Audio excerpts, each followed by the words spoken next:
شہر اللہ المحرم، جسے محرم الحرام بھی کہا جاتا ہے۔ محرم کا لفظی معنی ہے حرام کیا گیا، یعنی جس مہینے کی حرمت ہے، جس میں بہت سے ایسے کام حرام کیے گئے ہیں جن کو ایک مسلمان نہیں کرتا یا ان کا کرنا اس کے لیے حرام میں آتا ہے۔ محرم کے مہینے کو شہر اللہ کہا جاتا ہے، اللہ کا مہینہ، اور اللہ کی طرف اس مہینے کی اضافت تعظیمی ہے، یعنی اس مہینے کی تعظیم کی وجہ سے اس کو اللہ کا مہینہ کہا جاتا ہے۔ اس سے اس مہینے کی امپورٹنس کا پتہ چلتا ہے۔ صحیح مسلم کی روایت میں آتا ہے، ابو ہریرہ رضی اللہ عنہ سے روایت ہے کہ رسول اللہ صلی اللہ علیہ وسلم نے فرمایا، رمضان کے بعد سب سے افضل روزے اللہ کے مہینے محرم کے ہیں۔ تو گویا اس مہینے کی بھی خاص عبادت پھر کیا ہوئی؟ روزے۔ عشر ذی الحجہ میں تو پہلے 9 دن کے روزے تھے، لیکن اس میں پورے مہینے میں سے جب بھی آپ چاہیں روزے رکھ سکتے ہیں۔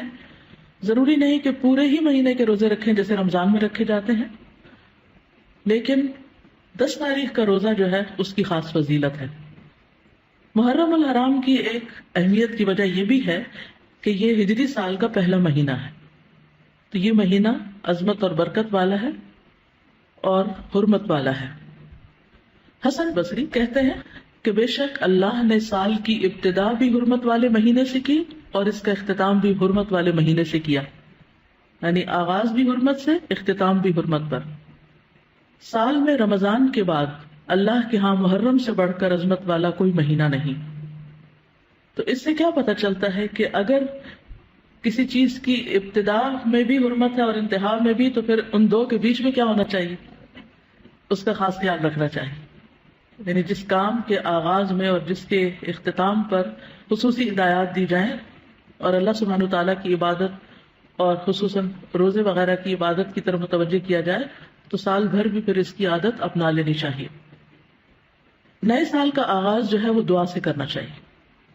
عبداللہ بن ہشام سے روایت ہے، وہ کہتے ہیں کہ جب مہینہ یا سال آتا تو رسول اللہ صلی اللہ علیہ وسلم کے صحابہ یہ دعا اس طرح سیکھتے جیسا کہ وہ قرآن سیکھتے، اللہم ادخلہ علینا بالامن والایمان والسلامت والاسلام وجوار من الشیطان ورضوان من الرحمن۔ اس کا معنی ہے، اے اللہ اس مہینے کو یا اس سال کو ہمارے اوپر امن اور ایمان، سلامتی اور اسلام کے ساتھ، شیاطین سے بچاؤ یا شیطان سے بچاؤ اور رحمان کی رضامندی کے ساتھ داخل فرما۔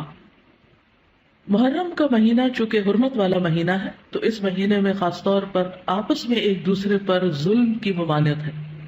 قرآن مجید میں آتا ہے، ان عدت الشہور عند اللہ 12 شہرا فی کتاب اللہ یوم خلق السماوات والارض منها 4 حرم ذلک الدین القیم فلا تظلموا فیہن انفسکم۔ بے شک مہینوں کی گنتی اللہ کے نزدیک اللہ کی کتاب میں 12 مہینے ہیں، جس دن سے اس نے آسمانوں اور زمین کو پیدا کیا، ان میں سے 4 حرمت والے ہیں، یہی سیدھا دین ہے، سو ان میں اپنی جانوں پر ظلم نہ کرو۔ تو میسج کیا ہے؟ فلا تظلموا فیہن انفسکم، اپنے آپ پر یعنی ایک دوسرے پر ظلم نہ کرو۔ تو کیا نہیں کرنا اس مہینے میں؟ ظلم نہیں کرنا۔ ظلم کی کون سی شکلیں ہوتی ہیں؟ ظلم ہوتا ہے کسی کو اس کے حق سے محروم کرنا، کسی کا حق چھیننا، کسی کا حق مارنا۔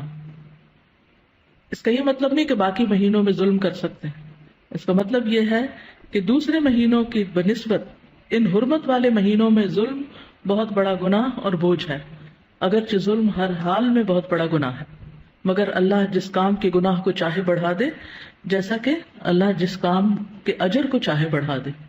یعنی وہی نماز ہوتی ہے، وہی صدقہ خیرات ہوتا ہے، لیکن عشرہ ذی الحجہ میں کیا ہوتا ہے؟ اس کا اجر کئی گنا بڑھ جاتا ہے۔ اسی طرح حرمت والے مہینوں میں ظلم کا گناہ جو ہے وہ زیادہ ہو جاتا ہے، اور یہ 4 مہینے خاص طور پر 1/3 آف دا ایئر خاص طور پر اس لیے اس کام کے لیے رکھا گیا اور اس کی شدت کا احساس دلایا گیا تاکہ لوگ اس کی پریکٹس کریں، کانشیس ہوں، اور خصوصی طور پر اس میں اپنے آپ کو ایسے گناہوں سے بچائیں تاکہ باقی سال بھی اس پر عمل کر سکیں۔